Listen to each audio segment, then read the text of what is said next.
Here we are. Yeah, another Wednesday. We'll just talk to the wall until Brad gets here. Brad's running a little bit late. It appears he's stuck in some sort of cyber purgatory, trying to get into the stream. So I guess we'll wait. I think he's lost somewhere in the cyberspace quantum realm. Question, Eric. How long does it take for you to fix your lighting before every Whiskey Wednesday show? It takes me a good 20 minutes to figure out how to make this lighting work, and it's still not very good. I need a. It's because I think it's because my glasses. They like cause a reflection. The 16 monitors I have shining in my face, and where the lighting is. So I think I need to get some sort of studio lighting in here. To There he is. Is he hopping in now? He's in the waiting room. Not bad. In the waiting room, in the green room. Brad Baker was in the green room. Hi, buddy. There's too many snacks in the green room. Yeah, he got caught up eating in the green room. Just so you know, I started the Bass Pro hat trend about 10 years ago. You do? I'm so late to the party. He comes in throwing bombs, flinging grenades in there. There's haymakers right away. I thought we were at 8 o'clock. I thought we were at 8 o'clock. Well, it is 8 o'clock. No, what was it? Oh, because we were last week. Yeah, we kind of last week we were at 9. But great to see you guys. Thanks for great to see you, sir. Yeah, you're welcome. Good to see you. We were gonna audition for guest hosts. Yeah. I owed Brad a call this afternoon and didn't get back to him. That's been our week. No, it's fine. Oh no, I've been running around. I just grabbed the kid and got lost in kidland. That happens. It's tough. Now I got food here. I need to get some whiskey. Oh boy, he's gonna get the food going. Better, have a couple of whiskeys first. We like to see a little toasty, and then that means you'll get drunker faster, and I'll win. I win the bets. Give me 2 shakes of a lamb tail, and I'll be back with some alcohol. There you go. Let me guess. Bullet. Is Bullet on the menu tonight at the baker's house? He scampers off. This is the color. This is the fun stuff, right? Yeah, exactly. This is what makes us, approachable. If we had sponsors, we'd be doing sponsorship things right now. But we don't. Yeah. So we just talk. We just ramble. It's all sellable air for anyone that's interested. This is the whole time that we could be talking about your product to our listener, and maybe get a sale. To our several listener. Our several listener. I swear they've always been at 8. There he is. Jeez, boys. And he's back. There you go. Close it so we can start cursing. Okay. Keep it professional. Keep it professional, Brad. So here's my whiskey glass. Oh, that's the glass. Yeah, the infamous glass. I love that thing. Just pour in the top. I got to get one of those. Also, like the thing has got a wedge. Oh, boom. Yeah. There you go. Cool. And Zach. Back what are you guys drinking? I'm going with the Bowman Brothers today. Get the Bowman Brothers today. Ooh. Zach's cooking the King's Creek. Man, nice. You guys are high class, motherfuckers. Well, launching right into it without further ado. So, talking about whiskey and things that we talk about always for NFTs, right? What's this deal with Johnny Walker launching a 48-year-old Scotch with its own NFTs, right? Let's dive into that one a little bit. Zach, you want to kind of give us an overall? Yeah, Brad, did you get a chance to look at that? I haven't heard about that. So they're releasing. It was a 2-pronged approach. I don't know how many they were going to release, but they created this blend of a bunch of different whiskeys, and they aged it for 45 years, and they're going to release. I think they're going to release it with if you buy a bottle, you get a trip to go to Scotland. Yeah, you get a 3-day trip. Every NFT is tied to a 3-day trip to 3-day trip to Scotland, which can be redeemed and used within 2 years of the release. Wow. That's pretty cool. Is that the first? They said the first NFT and then the second NFT. So is it just the first one that they're doing that with? And then the second one, I think they're just going to get the NFT. So I think it's just the first collection is is going to get them the whiskey. The second one is just for NFT, like it's just a collectible. Their second one is going to be more tied. It's tied more around the art. Yeah. So they partnered with Boss Logic. Pretty cool. Yeah. That's wild. Yeah, man. And what a cool idea, right? Again, we were talking about how to kind of make them have some sort of, value. And that just seems like the natural use for them, right? To tie them into a product, to have some sort of, utility value, as we keep on talking about, to just kind of, give it extra purpose. And it's also a way to kind of track it and all that kind of stuff, right? Tie it all together. So very fascinating. I'm curious on, if they're going to continue to go down this road of, what else do the NFT holders get? Are they going to have other special batches that maybe NFT, your NFT goes up in value? I mean, this is a very 10,000 foot article. Who knows? Yeah, I mean, there's so many questions. It's always fun to ponder, but like clearly this is something that is a very high value item. So like you'd think that like, when you do these kind of high valued releases, it makes sense because the amount of investment that goes into producing the NFT artwork too, you're not going to do it with every bottle, of Johnny Walker or every, everything. But maybe if it's scotch or luxury items, that are kind of collector's pieces or something, or one-offs, or at least a very hot commodity, then why not tie in with something? I mean, you've got to market them anyways, right? So what a great way to use this as a kind of a more exclusive tool to market them. Have they already minted? It said May 31st is when they were going to release something. Wow, I wonder what was the minting price. It doesn't say. It doesn't say. Yeah, what's interesting? They didn't really. And the question is, do you buy? Is it you buy the NFT and they give you the bottle, or is it some other way? Are you buying the bottle and they're giving you an NFT? You know what I mean? Or how does that work? I wonder. That doesn't really speak too much to it. We probably could have done. Our research department didn't do a good job of providing us with any of that information, so we're kind of low budge here in our research. So we kind of come at it with fresh eyes. It's pretty much us reading the paper and just reciting and like regurgitating what we read to you guys, which sometimes has more insight. Yeah, sometimes has more value than other times, but if we can get you guys interested, our listener interested in anything, then maybe we've been successful. Who do we got? The Randall? I don't know if he's even on time. I think he left us too. He probably didn't want to watch this anymore either. He's in. It might be time that we actually start. We may have to start telling people that we're doing it. That might be the first step, and try and actually invite people. Other than just. I gotta keep ironing out the process. Yeah. And I think that's even a topic in itself we could just talk about is just trying to figure out what is your blueprint, what is the topic, what's the content.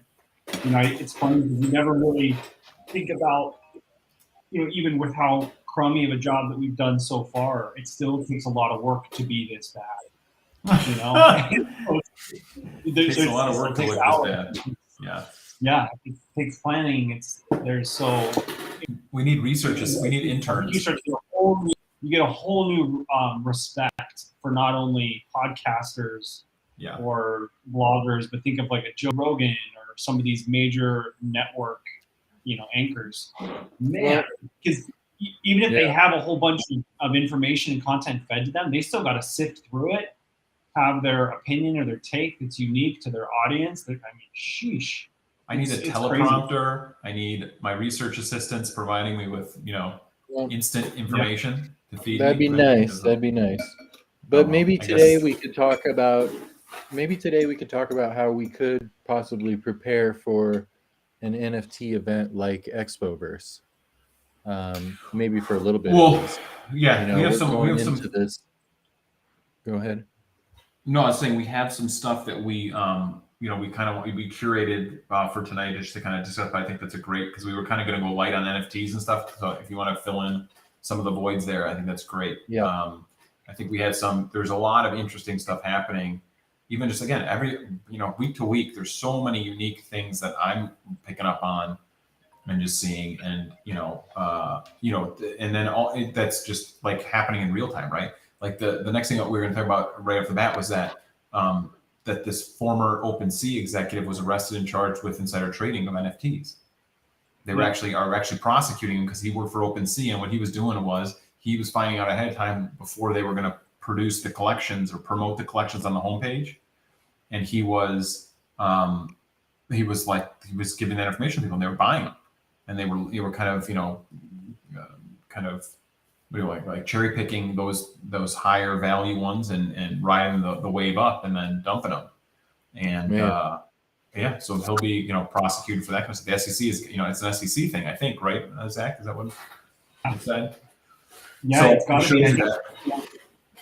Wow, and gosh, you get caught up in your own marketing and the power of your own marketing, and also believing that it's probably like the Wild West, like oh, I can do whatever, no one cares, there's no repercussions, which is actually we didn't even like, that's not even in our notes here, Zach, but that was the whole thing I was wanting to get to on this weekly episode anyways, which was crime and punishment in the metaverse, right? I think that's a huge thing I want to talk about, because there's some very fascinating things I learned about this week that I was like, oh, damn. Sexual assault case? Sexual assaults, and then I think it was the UAE was looking to criminalize, like if you broke a law in the metaverse, you would be tried in the real world.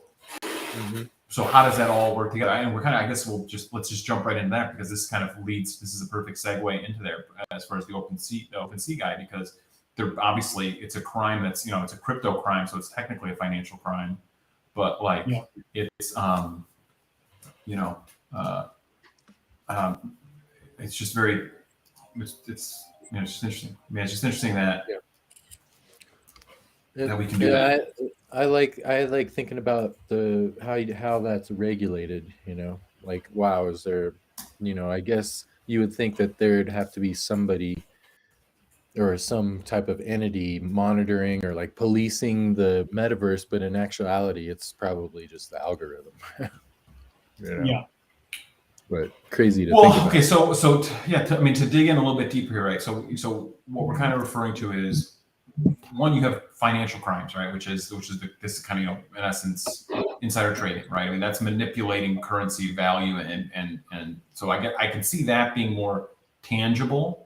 That's something you can kind of punish, right? Or you can have a criminal case against.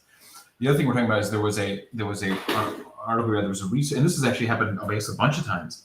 There was a researcher, an independent researcher that was working for Facebook Meta, that was researching their metaverse, and she's like she was encouraged. I guess there's the default setting in metaverse is like a 4-foot protective kind of circle around you, but if you remove those controls, then people can come right up to you, right? And apparently, she was told to undo those controls, and within like seconds, she said she was being like sexually assaulted while like people were watching and like passing like booze around. And it was like literally like a public raping in the metaverse. Just like and yeah, I mean, it seems silly because you're like, okay, who cares? It's a video game. It's not real.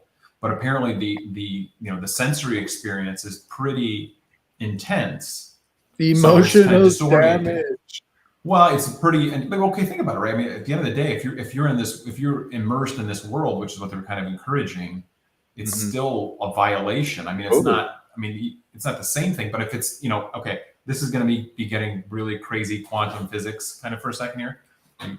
Is that if all your experiences are just electrical signals in your brain anyways, what's the difference, right? I mean, that's the reality of it, right? You could say, well, touch is an electrical current in your brain, right? Senses are electrical currents in your brain. So if you're teasing your brain into believing that it's real, I mean, it's not. I'm not saying it's the same thing, but certainly you can see how I would be concerned that that's a problem, right? And again, it takes forever. And this goes back to what I was saying even weeks ago, which is that I had my lack of respect for the human condition, which is that people are animals and they will do whatever their base instincts gear them towards. So if you're in an environment that quote unquote allows you to go no holds barred and do whatever you want, right? There have to be victims, right? So at that point, who are the victims? I would even go back a step and say, true or false, is social media damaging to our teenage, Oh, that's true. That's ultimate. It's obviously super true. So yeah, you're right. I mean, it's causing real world damage too. You're right. Level.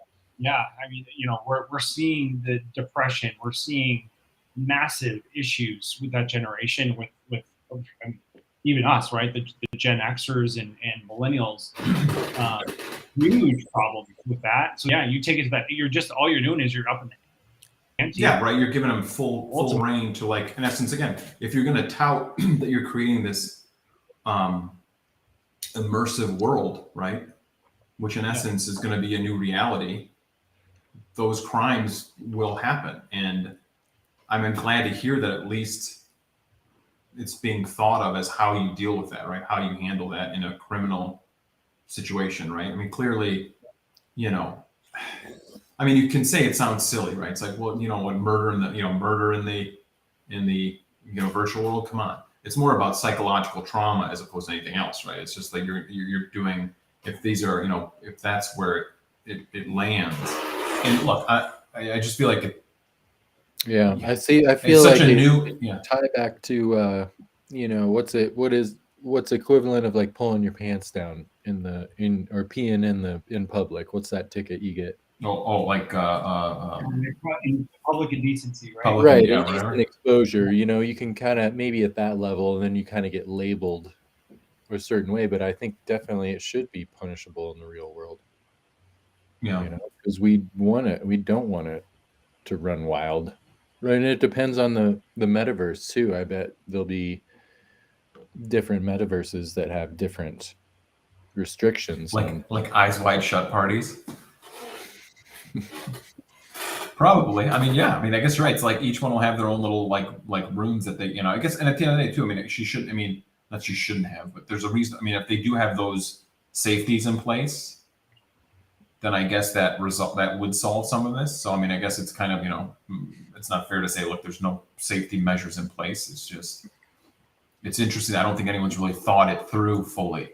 I think because it is such a new technology that they have to they're learning as they go to a certain extent in terms of what it really means, right? And how it messes with people's minds a little bit, right? Well, and it's education too. None of us here in the three of us knew that there was a personal space setting, Mm-hmm. But now everybody's probably okay. I'm not turning that shit off. Well, assuming it gets enough eyes, right? At the end of the day, too. I mean, and that doesn't just get like ignored. I mean, to a certain extent, I think anyone that's in the space probably was reading this stuff. Mm-hmm. I would assume, because it's got to, they're most likely, in getting that kind of news. But yeah, it's very fascinating. I just feel like there's so many things that, like, because that's kind of the allure to a certain extent, right? And I guess the question is it based on your preferences and settings of the area, like the dark web, right? I mean, at the end of the day, like, are you creating rooms or worlds where anything goes? And it's like, if you enter this space, you're anything, you kind of like leave all. But is that good or bad too? I mean, people do things that they don't, Well, I was going to say, I think I always go back to, I'm a true believer that there's evil everywhere. It's just, no matter where you go, there's going to be evil. We're all pretty much asleep by 9:30 or 10 o'clock at night. But you go downtown Phoenix or downtown DC, you're gonna find evil, pretty quick somewhere when you're looking for it. So evil's always gonna find its way into no matter what we create.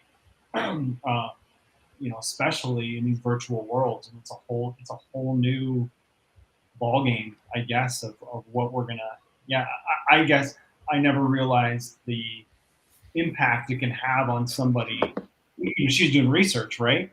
So it's crazy to think that how vulnerable she really was. And how do you start policing that? Is it and then are there going to be eventually false claims? Is there? I think it said there were witnesses that saw it, so I'm sure it's going to be very similar in the. Can you corroborate it? Yeah, I mean, but then here's the other question: is it like all recorded somewhere? Like, does it exist in the database somewhere? Do all these transactions happen, and it's like technically like a recorded environment? Think so. Yeah, I think so. There's got to be some database of it all. At the end of the day, it's programming. I mean, it's programming language. You got to be able to run a backup. Or like, what happened? Yeah, well, maybe. I assume it is, Eric, but that's a great question. Because it's got to be. In that case, Yeah. It would be like there's always a big brother watching every movement from every angle. Well, it's like it's privacy, right? So again, that's the other thing. We don't. I mean, we don't have any articles on that, but in terms of privacy in the space, right? Which Yeah, is what is yours? What are you doing? can you and I go into a little shack that we build and turn our personal space settings off? You don't want me to turn my personal space settings off. And then can somebody hack in and then get a camera on? Well, that's what my next question was like, say you have your personal settings. Is there a way for a hacker to like, I mean, not, you know, maybe we use the word hacker very loosely, but it's, you know, again, it's just computer language, right? So at the end of the day, yes, the answer is yes, because there's nothing's 100% secure. I mean, these aren't, I can't imagine that their security protocols are such that they are like, you know, unhackable, you know, for lack of a better word. Now, I'm not saying that it's going to be everybody, but certainly high value targets, right? I think they're, you know, just like blackmail and things like that, right? Absolutely. It's again, it's, you know, Yeah, it's kidnap. Maybe you can kidnap an avatar, Kanye's avatar. No, I'm talking about for blackmail in terms of like, look, you know, we saw what you did in the space, or, you know, we have recordings of you doing this, and this is your, you know, your avatar, totally. or your, you know, it's just another. Here's again, you and Brad. I have a video of you and Brad in the shack. We got a video from the shack. Anyways, I just, that's bad. We can move on from this, but that was just something I thought was really interesting that I hadn't really thought about, which was, first of all, the crime, the assault aspect of it, which is that it's like, if you're immersed in this environment, why don't, you know, you can feel something. I mean, it's just like, it's like, I would feel like icky, you know what I mean? Like I would feel like assault, you know, I guess it's like, oh, dude, what's going on? Like you're you know, I don't know. I just feel like it would be a weird thing to have happen to you. And as a male person, I don't know that I would have the same response as a female would, perhaps. But I would be like really grossed out by it. I'd be like, oh my God, what's happening? Because it's like, well, you know, what's the male to female ratio in the metaverse? I wonder. That's actually a very good question, right? And that was that joke, that debunked article, which is that what the Bored Ape, like, was it dating app was yeah, which under, because there were no women. Yeah. Too many bros. Well, what's crazy is the sausage party. Yeah. Some numbers that they're coming out with, I'll share real quick here. So it was a hoax, but it was a dating app for Bored Ape Yacht Club members, but it was all a joke. And then she dug into it. She retracted her original article because she was like, "Oh my gosh, this makes perfect. It's got to be real." Yeah. But then went in and started to realize, oh, I can't stand these websites. Anyways, she found, she went and did a little bit of research, and 16% of NFT holders are female. And then really, I bet it's higher than this, but twice as many men are invested into crypto than women. So, my question, why is that? Are guys just a lot more willing to jump in? Well, you had that funny meme. I don't know if you had it for memes of the week this week, but it's a funny meme about the guy, like what women see. It was an Instagram story, like how women see us when we talk about our NFTs. And it's like this, just this total dork, like doing like weird dorky things. And it's like, yeah, that's pretty much true. I think they see it as, I think to this day, they still see it as like tech nerdery. And so we actually had a conversation yesterday with a client about how, that's kind of an untapped market to a certain extent, because I think if you would to promote it to them and educate them, not that they need educating, anyone that's not into the space needs educating. I'm saying if here's a group of people that aren't in the space, we have to educate them. So therefore, why are we not, why are we afraid from addressing that when it's like, if they're potentially an audience for our product or our collection, whatever. So I think it's just, it's not necessarily in their lane, but that's being judged. I mean, that's being, I think, prejudicial. Obviously, it's not really a fair assessment. We have no knowledge. We don't understand why. So, rule number one of marketing is the 3 Ws. What women want. So is it because brands haven't quite figured out how to properly Well, look, educate? But here's do the math. Take a step. Who are the kings of Web 2.0, right? I mean, if you did Amazon's, ran their demographics, I'm sure you'd see a ton of female audience there, right? Probably majority. This is me just speaking anecdotally, but you can imagine. And if they're content with purchasing and doing all this stuff and using all these apps online, why can't they learn a new one, right? I mean, it's not. There you go. Why can't we, address it? Anyways, that it's just. Well, and if you look at the programming world, it's dominated by males, and there's a huge push to try to get girls to start programming, and so that's kind of who is in this space right now, is a bunch of programmers and nerds, and it's a huge sausage party, that's for sure. Well, another interesting thing is again, another nice little segue here is into one of the things that we found, which we were talking about, the smart fitting rooms, Zach. That Amazon was it Amazon that was doing the first smart fitting rooms where they would they'll have touch screens in the. Is it an Amazon store, by the way? Is that what they were saying it was at? Yeah, it was. I think it was an Amazon store, I believe, Glendale, California. I remember that. It was a test store, I think, but in essence, what they're doing is you were able to interact with the staff through the app and order clothes to the dressing room. And then you'd go in the dressing room, try them on, and from the touch screen in the dressing room, you could call out for more clothes or different sizes or see the inventory and stuff like that. In essence, it was creating a smart dressing room environment. And I don't know if they talked about, at first I had thought maybe they were talking about doing more AR stuff too, where it was seeing the outfit on you. That's what made me really take a look at it. But you can see here, there's a touch screen and it would be an app too. And then once the algorithm understands your choices, it would suggest clothes for you. So it's almost like a personal shopper to a certain extent. Yeah, and what was cool, it does. It's a smart shopper as well. So it's which I thought was pretty cool. And again, the segue was through females in the tech space and all this stuff, but clearly these are things that are more geared towards the female, use, I guess. I think personally. I mean, I'm sure guys can use it just the same, but I mean, I think there's something to be said there for it being in their wheelhouse in terms of, clothing and apparel and stuff like that. But it's just interesting that I think as more technology comes into those industries and those markets, you're going to see more adoption of some of those things. So, yeah. Any comment on that, Brad? See Big Agnes rolling that out soon? Not with their stuff. Maybe. Don't think so. 10 years. Mm-hmm. Yeah. It'd be weird hopping around in a sleeping bag. Yeah. Might be. I think you don't need to necessarily have the test fitting for that. Yeah. Another good one I was going to pull up that Gucci article. I thought that was interesting, Eric.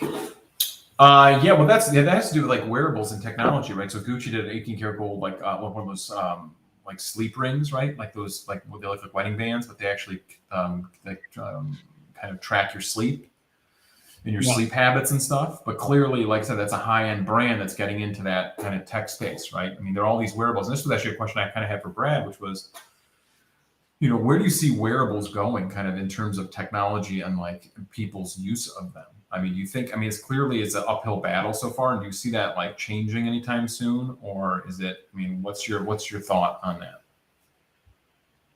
From a development side, in terms of technology and adoption of technology. Are you talking about wearables as for the metaverse, or are you talking about Google? No, in general, just in real everyday life, and for people's kind of adoption of medical wearables or things of that nature. Yeah. Well, I smart think, fashion. Yeah. Mm-hmm. Well, it's going to be interesting to see what Facebook does with their new stores, and if we do go to LA, I'd love to go to the new Facebook store because they're going to be having a lot of this stuff on display the Apple Store does, to where you can touch and feel and play with it. And so the more it comes into the retail space, I think the more the more we're able to touch and feel and play with it, then I think it's just the more we're going to see it integrated into everyday stuff like this. Yeah. Like glasses, like rings, like shoes, but like watches, all this. It's just going to start tying our whole lives together. But I don't know. I'm excited to see what Facebook has in their new retail store and their new glasses, because they're going to be pairing up with the corporation that owns Oakley and Lens Crafters. So they're also going to be in some prescription glasses retail stores. So that's where they really hope to get a foothold, is on people that are already wearing glasses, So I don't know if that's what you were wanting, where you want me to go with it. Yeah, just it says $950 if you want to buy one. So For $950 for a ring that tells you about your sleep. Oh yeah. I mean, that's no way I'd buy that. I sleep pretty good without it. I would say all it would tell me is how poorly I sleep. You suck at sleeping. Well, okay. You slept. It would tell me how bad I am. Tell me how bad I am at managing my money. That's what it would tell me, I think. But I don't know about how well I sleep. Anyways. It shocks you every time your wife spends. Yeah. Well, I think it'd be shocking that I spent the money in the first place. Yeah, that's wild. Well, and also a couple other things, like, some other interesting stuff, I think, in the development universe, Brad, that I kind of wanted to get your input on, is that we've read some stuff about some search engine stuff, right? One of which is face search technology, and I think this goes back to what we were talking about, even in just privacy rights and stuff like that, Zach and Brad. But what are your takes on face search? And do you have any issue with that technology coming to play? Do you see it as a problem? Where do you see that going? Bradley Baker. Gosh, I don't know. All I can think about is, well put. Just in it. Yeah, I don't know. I didn't read the article. Okay. Well, I'm asking you a question. Like, have you heard of anything about? I mean, what is your input on? I don't know. It's interesting that half of our faces are already in databases. So that's kind of scary that that part of our profile is already out there, and that we don't own that. And that we don't. Well, that's kind of what this company jumped on, and for $30 a month, you can upload any face photo, and it'll scan and show you everywhere. Every photo on the internet. Yeah, and so so it's pretty shocking, I think, to some of these journalists, because a lot of them didn't even recognize the photos that they were in. So here's the question, right? So yeah, is that I feel like that if anything, that's a tool that has a good purpose, because then, like, if you were trying to track, trying to kind of take control again of your digital kind of footprint, like, here's a great way to see where you are at, and especially if you were in tight control of your likeness, right? Or if you had branding rights on your likeness, right? That you could get people to, a lot of cease and desist letters could go out, right? In terms of if people are using that. So maybe not for the everyday person, but certainly I think there's value in it for sensitive personalities, let's say. I don't see how it's a violation. I don't think how it becomes a privacy issue, right? Because if the user, and the fact that maybe that it's kind of just highlighting an existing privacy issue, right? Too many ads on the website. And I heard somebody say the other day, when's the last time you read 1984? Well, yeah. Read it again today. And you didn't read it. You watched the movie. You didn't read it. Don't pretend like you read it. Read it. Read it. I read it in kindergarten, Eric. What did you do in kindergarten? I read War and Peace. No, we read it in fifth grade. I believe. 5th grade. Yeah. In 1984, we read it in 1984. Yep. Right? What is that? Like no, a I body don't- bag? What are you doing? What do you got? What kind of weird stuff are you going on? Right. He's going to the. Right. I Kill actually your have video. that book. I've been. Brad's distracted. Brad's distracted. No, I have. already. I was gonna pull the book. I just have it. No, I but just grabbed it from that's my where my mother-in-law. Actually, I was gonna reread it. Oh, nice. yeah. Funny, funny you bring it up. I made the daughters read it, and then they had to read it again in high school. You know, obviously they're in high school, so they're placed that. Mhm. Yeah, I don't know. I would encourage. I should actually go read it because it is. I haven't read it for a while. It's been a long time. So, like I said, kindergarten. Mm. Yeah. I don't know. What are your guys' thoughts? I mean, is there an overreach? Are we getting to a critical mass with technology? Well, but this goes back. So this is funny because it was like this is a Neil deGrasse Tyson thing where he was saying how, you know, he doesn't think that we've been visited by aliens. Not that not that they don't exist. He doesn't think we've been visited them. It's like there are 3 billion cameras on the Earth. You know what I mean? Like everything, the amount of footage that's being collected on a daily basis, and no one has seen anything of it. He's like, that's the only reason why I know that it's not here yet.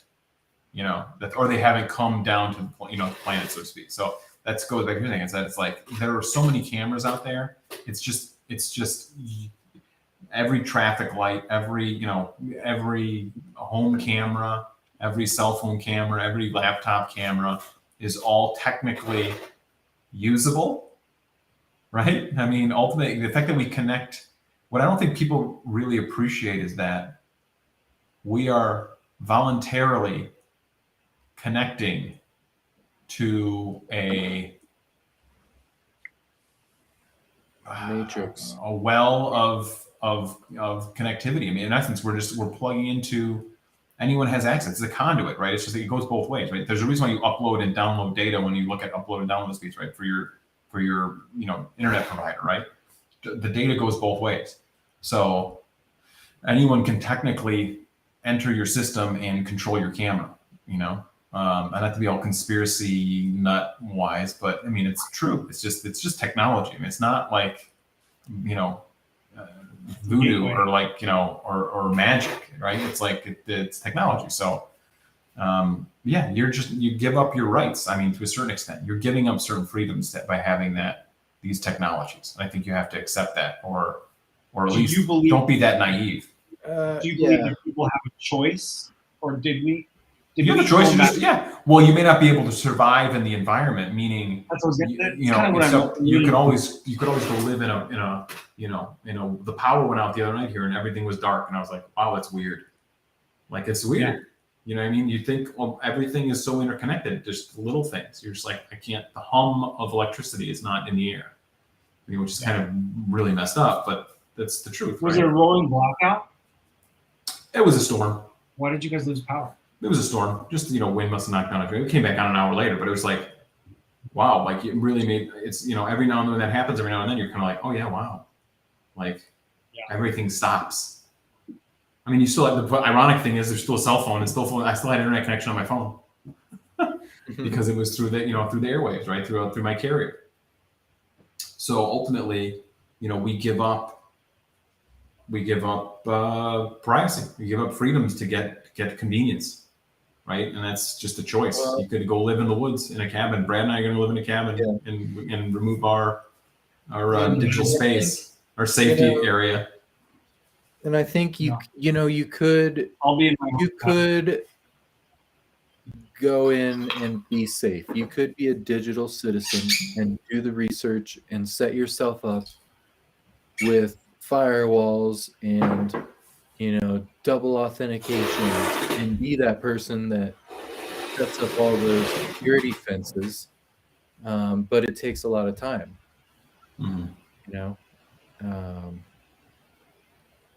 You just got to be a good digital citizen. You love that word, digital citizen. Not every, I do. Well, but it's like, okay, like I'm admittedly giving up freedom to have convenience. I acknowledge that. I have, the woman who shall not be named in almost every room of the house, and we're consistently playing music on it and talking to it, and I'm sure she's listening to everything I say, even though they say they don't, but whatever. And maybe that would be a problem if I really. I could see the, like I said, you don't have anything to hide. I mean, probably I do. I mean, if they ever, so that's I guess that's the big concern, is that if anything ever became taboo, that would be the way for people to find out, use against you, I guess, right? I would say governments, but whatever. Okay, some sort of entity, controlling entity, could use that information against you if they wanted to. And you're saying, yes, maybe that's not the best thing to have that out there in the first place. But yeah, that's as a digital citizen, that is your responsibility to unplug that thing when you're not using it. Come on, the genie's out of the bottle. You know what I mean? Like, that ship has sailed. I'll give you any other analogies that you want. But I guess that you're giving up. That's the well. Do you have one in your house? Do you have any of those things in your house? Yeah. Yeah. So you don't unplug it. We used to keep them unplugged, but now we just keep them. Yeah, they're in all the time. Just kind of don't talk the about purpose. Wiretaps. Don't talk about your drug deal in front of you. That's all. Yeah. Well, no, it's the weird stuff. It's the weird stuff. The weird stuff you and I are going to get into. Talk about your drug deals in front of you. Yeah. Well, anyways, now we're spiraling. In and we're good. We're spiraling. Okay, let's stay on focus here. Stay on target. Spiraling or swirling? You know what I still want to talk to you guys about going to this Expoverse. That's a different conversation. And creating a whiskey shot. A whiskey shot? Yeah. Whiskey coin, right? Exactly. And so like a token for And so I don't know. I just put Rally together. Like, it all came together for me this afternoon. Oh, okay. This is what Rally is. And it took me a while, Zach. I don't know if you're there yet, Eric. But it's like, okay, cool. And so that's what I think we should do, Zach and Eric, is we should apply for a token on a coin on Rally. And I'm excited about it. And like crowdsource it. Rally, for those the uninitiated, Rally is what do you call it? Not crowd. Is it crowdsourced, crowd ownership kind of for collectibles and NFTs and tech centric. Actually, no, they're tangible entities too, right? It's like an auction house that you can buy a fractional of anything, collectibles. Yes. I don't know what else is out there. You're thinking that's Rally Road, the app, right? And then there's Rally.io. Yeah. Which is so we're talking about two different things. Then I didn't even know. Rally.io. Then I stand corrected. So check out Rally.io. Dropping it in here for you guys. But anyway, I would love to get a creator coin set up, and we can take that into one of these events that we go to. I just think that'd be super cool. Well, go into it, Brad. Like, why would this be valuable to people? How could a brand or how could a company make this valuable? And even talk about Whiskey River. Like, for us, talk about. Well, for us, we could set it to where, kind of like what we were thinking of with our NFTs. So if you have a certain amount of coins, that gives you our time. We can set up a Slack channel for people to ping us and pick our brain, or to meet with us, or to, go out and they can schedule a round of golf with us, or they can schedule a bike ride with me, and kind of farm out our time a little bit.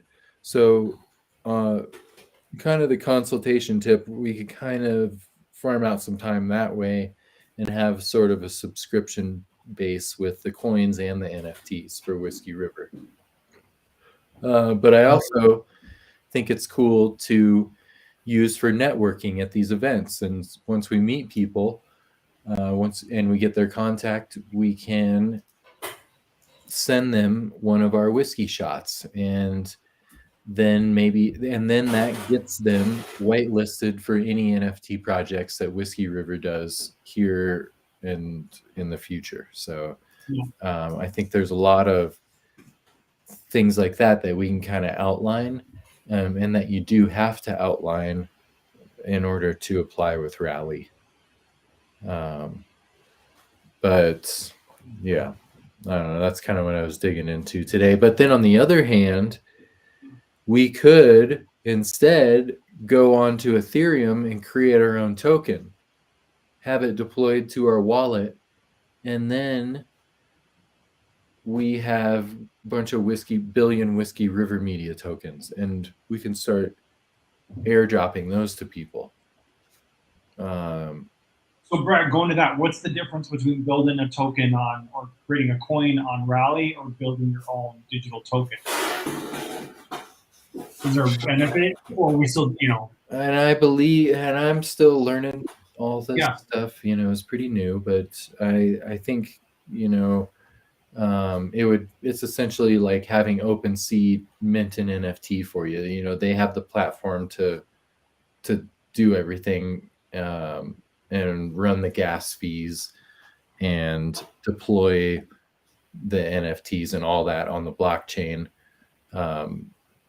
When we would create it ourselves, we would just be doing it all manually, pretty much. So well, I like Rally because you have a platform. People are going to continue to go here. Yeah. Right. Yes. You kind of, it's almost like a social. Yeah, and that's what I don't know is the logistics of it all. Like, how do we, with Rally, we can say go to Rally and look for our coin. Yeah. And they can buy it right there, or we can share it with them if they have a Rally account. So, if we go to these events, most people are going to have Rally accounts, I think. Yeah, I agree. So, and if we say we have a creator coin, that means Rally. Just like ADHD coin. Yeah. So it gives us that head start where we already have the audience and the space and people that are looking for that stuff. Well, and I like too, because you're going to now have collaborations and partnerships with Empower, right? Because now this is becoming its own kind of mega economy, I assume, right? Could we trade our, or could we give our whiskey shot to David Berkowitz? Yep. Totally. Yeah. And then he could give us services in return and vice versa, right? And so totally. I do as well. And that's a thing about creating our own coin and deploying our own contracts. I think then we could set it up to where we have kind of a different tokenomics where if we're creating our own coin, I totally just lost my train of thought. God, oh man. Well, it's a very interesting.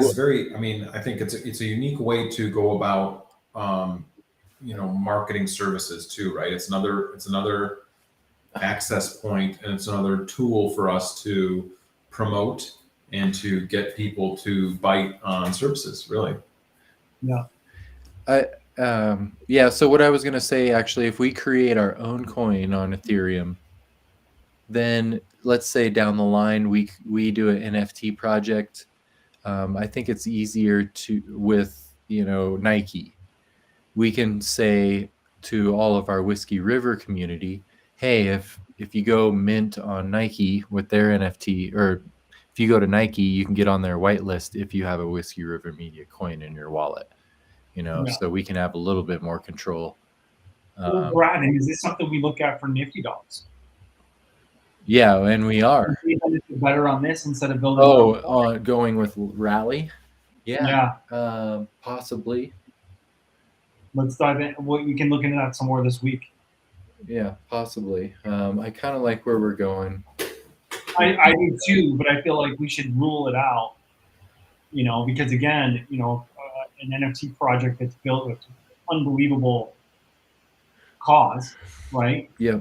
Like awesome cause. And they got from that community. What's their fastest way? And if Rally accepts our application, that kind of justifies our project a little bit too. And what we're doing. So Yeah, absolutely.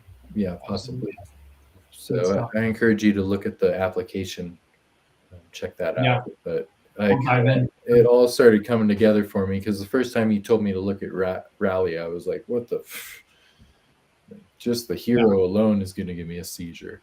I know. It's gonna Oh my gosh, I can't even keep up with the space. It's hard. Just trying. I mean, what Fanza is doing, the NFT 365, him doing a show every day, it's hard to even listen to the show every day, let alone do it. I don't know how the guys do it. It's his full-time job, you know. It's insane. It's insane. But that show is mind-blowing, and I have to listen to it twice through every one. Yeah. No, he does a phenomenal job. Do we want to, Eric? Do we want to get a couple more of these? I know we got to get in memes of the week here. Well, it's funny that you said this. Let's just think about this. It's funny you brought Nike, which is actually an interesting segue. You're talking about Nike creating NFTs and all that kind of stuff. But like an interesting segue. We read something today about how Nike is looking to repurpose dead stock, which is used clothes or thrown away clothes, discarded clothes, stuff that was not selling, and that kind of stuff. And they were going to leverage it by hiring or contracting with artists and designers to take that dead stock and kind of repurpose it, right? They're kind of taking it back. Hey, where was that article? I got it on Design Taxi, but they were taking it back and they were like mending it. They were cleaning it, right? Cleaning it, mending it, fixing it up so it's ready for use. And they were having designers go and like make them more unique. So they became, in essence, collectibles. Wow. Right? So here you are taking, in essence, what is refuse and making it something that's a designer collectible, which is such a great, really interesting way. And I thought such a cool way to reuse. Go ahead. That was my wife's thesis in college, her master's. Really? She took discarded material and made 3 different collections of snowboard outer apparel. Really? From discarded stuff? Yeah, so you got stuff from Volcom, from Spider, from all these Patagonia, from all these different companies. And she made, Zach, she's shown them to you, I think. Or I've shown them to you before. So cool. Like it's super cool. So this is super interesting. I gotta isn't it fascinating? Makes sense. I mean, there's so much. Yeah, I dropped it in. Do you guys see these things in here? No? Yes. Yeah. No. Man, I did not keep up on the reading this week. I'm going to tell the audience. Well, it's all, those are pretty short. They're just for discussion. They're kind of just a spark discussion, I think. I need to read this one, you guys. The dev queue is pretty jammed up right now. So I think you got I just need to read them as we post them in Slack because it only takes a couple of minutes.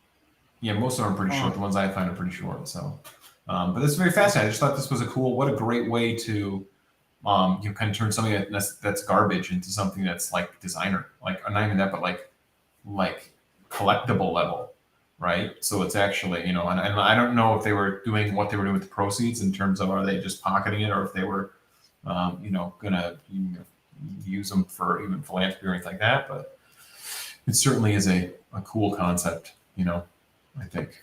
So, yeah, that's the only other one I thought was really interesting. There are a couple other ones that we stumbled across, but maybe it's time for memes of the week and just meme it out. Meme it out. Meme it out. It's always fun. We always rush the memes of the week at the end, and I think let's savor them this week. Let's savor them. Let's have a comment or two. How do you guys feel about I don't think we had any watchers this week. I don't think we had any listener this week. Oh, that's good. How do you guys feel about the Amber Heard Johnny Depp deal? I think you're looking for. I think any comment is not worth making to polarize our audience. Our audience. He or she or they may not appreciate us picking sides. I don't know. I think 96% of the country was going for Johnny Depp here. What I just love is that he was in the UK. He didn't even come back for the verdict. He was in the UK playing with Jeff Beck and in the clubs, playing concerts all weekend. And he didn't even bother to come back to lovely Virginia The other thing I thought was cool is that he was spending $1,000 a night on on dinner bills, I guess, or something while he was here or something. I heard. Well, It's just awesome. I'm starting to die. I've always loved the comments. I want to see how I can start trying to drag in the comments, because arguably the comments are even better than the meme itself. Oh yeah. Dr. Gray, we did it, boys. Dr. Gray thing's great. I always love listening to him. You can always do shout outs to and any of our listener out there, we're always open for new memes of the week. This one's great. Those of you Dude, if that person is.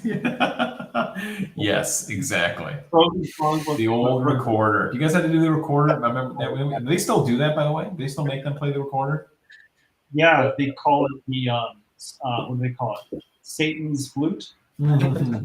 It's the gateway drug to musical instruments. You hear it for 3 hours, on a Tuesday night. Yeah. Then you take the top part off and just blow everything on the end. It's just a whistle. Oh man. Oh, that's good. Good old this days. One for all of our NFTers. The only remaining stable coin. There you go. Yes. Costco hot dog with a Pepsi. There you go. $1.50. And it used to be Coke. $1.50. I liked Costco better when they had Coke than Pepsi. Did they shift over? They went to Pepsi now. I don't remember. It's been a while since I bought a hot dog. Man, I wish they we've succumbed to technology and we have Instacart bring our Costco to us. Wait, is So that we gotta Sam's go to Costco. Club? You guys, have you been to a Sam's Club? Dude, they No, are I've been to Sam's they Club ripped long Costco off so They hard. killed- Well, they were competing back in the day. That was Sam's Club came out way back when too. Like I in the know, but 80s. you should check out a Sam's now. It's like exactly the same. Dude. Oh, I bet. And then BJ's. You guys have a BJ's or no? By you guys, BJ's Warehouse. It's the same deal. No. Yeah. I Same go deal. to the BJ's restaurant. Yeah, it's ironically by us. There's a BJ's restaurant right next to the BJ's big box store. It's like, dude, yeah. Yeah, And there you you go. should open up a BJ's Liquor. Yeah, there you go. More How's that one monkeypox. Yeah, it's too soon, Zach. Too soon. The 11 people. We don't know what's gonna happen yet. We might end up with monkeypox. I'm over it already. You took off your SIG shirt too soon. Yeah. I don't always buy the yeah. but when I do, what's it down to? It did keep dipping. Yeah. It was at 19 this morning, and then now it's No good. That was No my good. favorite so far. in real time. Oh, hold on. 18:22. Was it 19 for a minute this morning, wasn't it? Or was that yesterday? Oh. It's a volatile currency. This one I thought was master positioning, one that Eric would really appreciate. Oh House Jesus for rent, Christ! 5 minutes to the beach, 8 Dude, seconds. that of is, yeah. That's. It's not so much the going to the beach. It's coming back from the beach. That's the problem, dude. That One in the is comments was like, I would totally buy that house. location, right? Yep. You got to get one of those. What they call those things? I can't even imagine. Vernacular. A vernacular, is that what it's called? Yeah. The Can things you that go up imagine the side, Eric like scale the side of the wall? Imagine Eric trying to shuffle his family up that staircase. Oh my gosh. gosh, dude! Don't even say that. I'm getting anxiety just thinking about it. Could you imagine? Hey, how awesome would it be to like do a DoorDash or an Uber Eats? Dude, That dude's gonna want to kill you. imagine being intoxicated trying to climb those stairs too. Oh, Oh, I don't know wouldn't what's make going it. on with the health memes this week, but they were in They're full banging. effect. Yeah, so maybe I'm missing something on the monkeypox. Disinfectant kills 99.9% of bacteria. The 0.1%. See, people are getting back on the old germophobia kick. Just I thought that keep was washing your hands. Just keep washing your hands. Just keep Like washing your normal. hands, man. Yeah, here's another. Guys, these are the most trending, relevant memes that were hitting my feed. Kind of. Straight from Kim Kardashian. Oh god, the guy climbed all the way up the hill like that. That's another one, man. Look at that. Yeah. Does this place exist? Dude, you're burning probably like the Far East somewhere. Those are always in like weird like places. Not that the Far East is weird, but you know what I mean. Exotic locales. That's memes of the week. That's it for memes of the week. Kind of lame this week. Sorry, Zach. That's kind of lame. The one that you got to show. Find the one. Can you not do Instagram stories? You got to find the one with the guy who's the crypto one that you sent. Well, I get Instagram stories. I got to like find it. And then that was a funny one. That one was one of the funnier ones. I like that one because it just shows that fan geeks for the crypto. Interesting. Another interesting week. You know, next week to our audience, I think we put together a little bit of a little bit more of a agenda, or it was a short week. We had a really good agenda, Brad. You just showed up late and got drunk. More structure. Yeah. I just didn't read. I didn't do shit. You showed up late. You didn't read. You got drunk. That's, you know what? But that's good. You're like, I totally am drunk. Oh man. Did you guys see this one? This one hit my feed. This one was kind of funny. Please, one more time.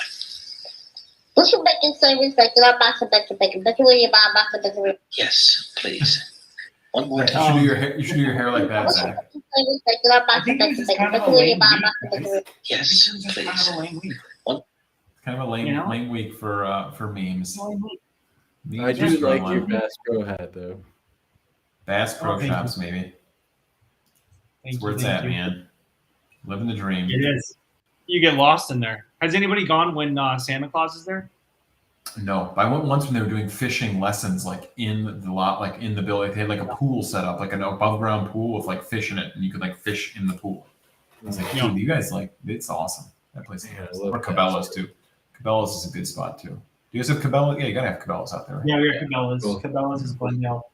I think they're all owned by the same. Aren't they all owned by the same? Isn't Bass owned? I think they did get off. Like a monopoly on outdoors. Well, I guess the Bass Pro Shop in Vegas is massive. No, like dude, it's the one in Memphis. The one in Memphis is in the pyramid.